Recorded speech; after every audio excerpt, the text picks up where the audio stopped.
that Gunna had taken a deal in the Young Thug YSL Rico trial, a lot of people thought his career was over.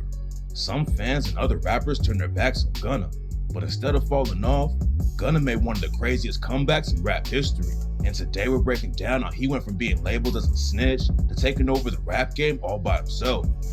Back in 2022, Young Thug, Gunna, and over 20 other YSL affiliates got hit with a RICO indictment in Georgia. The charges came out of nowhere and shocked the whole rap game. Young Thug is one of the most popular rappers in the industry, and nobody expected him to get wrapped up in a case like that. But the drama was just getting started. Gunna and Young Thug both tried to bond out before the trial started, but the judge blocked them from posting bail. The RICO indictment accused YSL of all kinds of violent crimes, but Gunna was only accused of receiving stolen property and drug possession with intent to distribute. Even though the cops didn't think Gunna did anything serious, he was still facing a long time in prison just because he was affiliated with YSL and Thug. Then a few months after he got booked, Gunna shocked everyone when the news broke that he had taken an Alfred plea in the case. An Alfred plea basically means you're not admitting to any crimes, but you know the court can still have a good chance of taking you down if the case went to trial. So Gunna pleaded guilty to one charge of racketeering and was released from jail the same day. Gunna put out a statement after he came home and said that he had not made any statements, cooperated with the cops, or agreed to testify against anyone else in the case. Gunna said that he never thought YSL was a gang and wrote, "I love and cherish my association with YSL music and always will." But then the situation got way more complicated. A video from Gunna's plea hearing leaked online, and what he told the court made a lot of people turn on him. In the leaked video, a prosecutor says, YSL is a music label and a gang, and you have personal knowledge that members or associates of YSL have committed crimes in furtherance of the gang. Yes, ma'am. Gunna also confirmed that he was in a whip with Young Thug when the cops. So is that, I'm a civilian, so I don't understand. Is that considered snitching or not, chat? Let me know in the comment section. Pulled him over and found drugs and a gun in the car. He said that the drugs and gun weren't his, and a lot of people thought Gunna was throwing Thug under the bus. You were present when law enforcement officers stopped the vehicle in which you were present along with Jeffrey Williams, wherein hydrocodone, methamphetamines, and a firearm were recovered. These items did not belong to you. Yes, ma'am. Gunna kept showing love to Thug and the rest of YSL though. He posted a pic on Instagram and said, "Niggas acting like they're switching to a side, but it's only one side. Hashtag YSL the label. Hashtag free Thug and Yak. Gunna back." But that's when all the distance started. Boosie Badass posted a video from Gunna's plea hearing and said, "Rap, this would've put tears in my eyes." And when TMZ asked Boosie if he would work with Gunna for $1 billion, Boosie said, "I don't want to talk about it, Rap." Freddie Gibbs also hopped in and clowned Gunna over the situation when he tweeted, "Niggas telling fibs," which was a response to Gunna dissing him on the track Hoochie Gown when Gunna raps, "High above the rim, I can't fuck with Freddie Gibbs. Niggas telling fibs, rich kids try to get next to me. You know your chance is slim."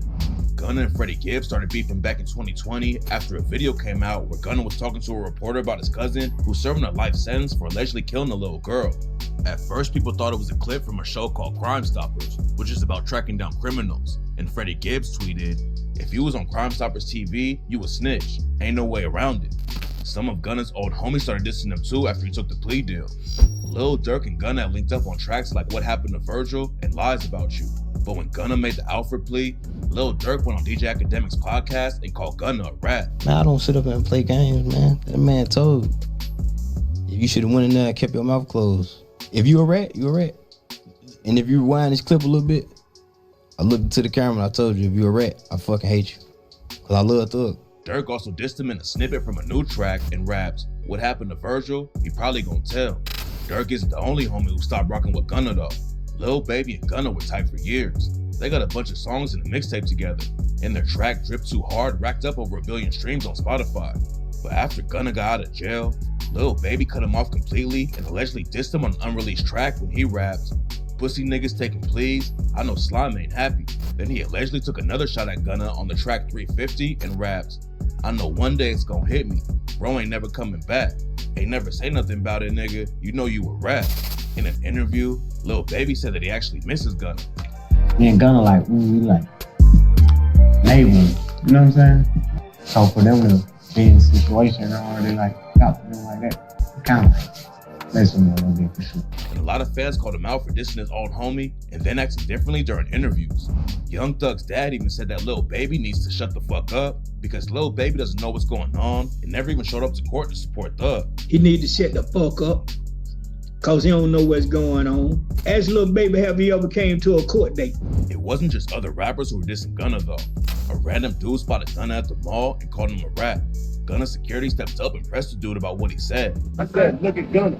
Nah, what you said for that? Whatever I wanted to say, brother. Nah, why you can't repeat it? I never want to repeat it. Check him out. Then the troll tried to get the security guard to swing on him so he could sue. Gunna obviously wasn't worried about the situation though and just kept on walking. When Gunna first got out of jail, it looked like his career was over. A lot of rappers and fans were dissing him, and even some of his old homies were turning their backs on him. People thought Gunna's career was over. But then he came back and shocked the whole rap game.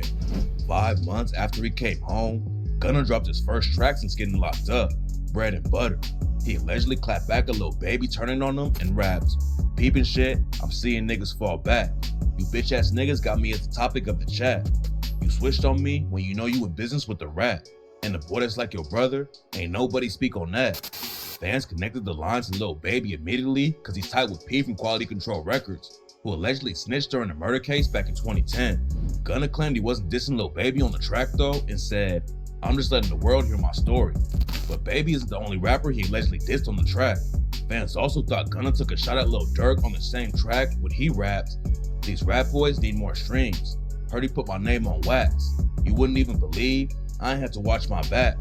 Is niggas really talking? How you think we done got snatched?" Gunna also addressed being called a snitch when he raps, "Never gave no statement or agreed to take no stand on them. On whatever you niggas on, and trust me, I'ma stand on it. Lawyers and the DA did some sneaky shit, I fell for it. On my P's and Q's, because this time, I'm prepared for it." People went crazy when the video of Gunna's plea leaked because they thought it would be used against Young Thug and the rest of the YSL crew. But it turns out that everyone had the situation twisted. Part of Gunna's plea agreement was that he wouldn't have to testify in the YSL case and that his plea was a statement against his own interest only related to his case. That basically meant that whatever Gunna said during the hearing can't be used against anyone else because he's not a witness or even involved with the RICO case anymore. Bread and Butter had Gunna's name buzzing everywhere, and the day after he dropped it, he released an entire project called A Gift and a Curse. The album popped off and sold over 85,000 copies in just the first week, and it was clear that Gunna was trying to prove something to everyone after all the drama. Critics and fans were all rocking with the album, and what made the sales even crazier is that he didn't have any features at all. Gunna carried the whole thing himself and made it clear that he wasn't going anywhere. He also talked about Young Thug on the track, "I Was Just Thinking," and raps, "Only I done cried cause it's feeling for my bro. And you know my mind, you done watch that nigga grow. Know you hearing the lies that your little brother might fold. Yeah, I had copped out, but don't let him say I told." When Gunna took the plea deal, a big reason people were shocked at the news was since Gunna and Thug have been like brothers for years. Back in the day, Gunna started his career in the rap game all by himself, but wasn't making any big waves in the industry. He had been rapping since he was 15 years old and dropped his first mixtape in 2013. But linking up with Young Thug changed everything. In 2015, Gunna's homie Keith Troop introduced him to Young Thug. Keith Troop had connections all over Atlanta and was cool with Thug too. Keith knew that they could do big things together, but unfortunately, Keith was killed before he could see Gunna and Thug's careers take off. After Keith Troop was shot and killed, it made Gunna and Young Thug get closer, and Thug started putting Gunna on tracks with stars like Travis Scott and Gucci Mane. Gunna ended up signing to YSL Records in 2016, and that's when he really popped off. Gunna started dropping projects with YSL and became one of the hottest rappers in Atlanta. Gunna and Young Thug had platinum tracks together, but Gunna wasn't just riding Thug's wave. He had his own lane and was making hits with Drake, Travis Scott, and other huge artists. After he took the plea deal, Gunna was still showing love to Thug the whole way through, but rumors were flying that Thug wasn't rocking with him anymore. A week after Gunna's album came out, Thug released an album from jail, and on the track Jonesboro, fans thought Thug was dissing Gunna with the line, "Y'all niggas just a bunch of dykes fucking niggas. Nigga told him he was my homie. I can't miss him. Ain't nobody feel him." The track was probably recorded way before the RICO case even happened though, so it wouldn't make sense that Thug was talking about Gunna. But then an alleged jail call leaked from Thug that shocked everyone. The call was allegedly Young Thug talking to Lil Baby about responding to Gunna's diss on Bread and Butter. Young Thug said he wanted Baby to respond on Thug's album, Business is Business, which he wanted to drop the same day as Gunna. Fans went crazy over the call, but then Young Thug's sister hopped in, said it was a fake call made with AI. Thug hasn't said anything about the Gunna situation, but he did end up dropping his album 1 week after Gunna came out with The Gift and the Curse. A lot of people thought Thug was trying to take the shine away from Gunna and keep him out of the spotlight. But even if that was the plan, it didn't work out for Thug. Gunna put his album out with no help from features, while Young Thug had all kinds of stars on his project. Thug had tracks with Drake, Future, Travis Scott, 21 Savage, and Lil Uzi Vert, but he still only sold around 4,000 more copies than Gunna in the first week.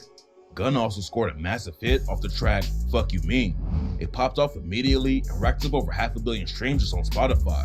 Back in the day, most of Gunna's biggest tracks were with other stars in the game, but in 2023, Gunna proved he didn't need anyone else to help him take over the industry. Nobody expected Gunna to come back like that, and Hip Hop DX even gave him an award for Comeback of the Year in 2023. A lot of people were expecting his career to crash, and Gunna clowned him on Instagram after his album popped off and hit the charts. Then Gunna kept the momentum going and linked up with Offset for the track Proud of Them. It was another massive hit, and Gunna talked about the snitching situation again when he raps, "Pop a Percocet, help you feel better. I set the trend, I'm a trendsetter. I'm not a rat, still getting cheddar."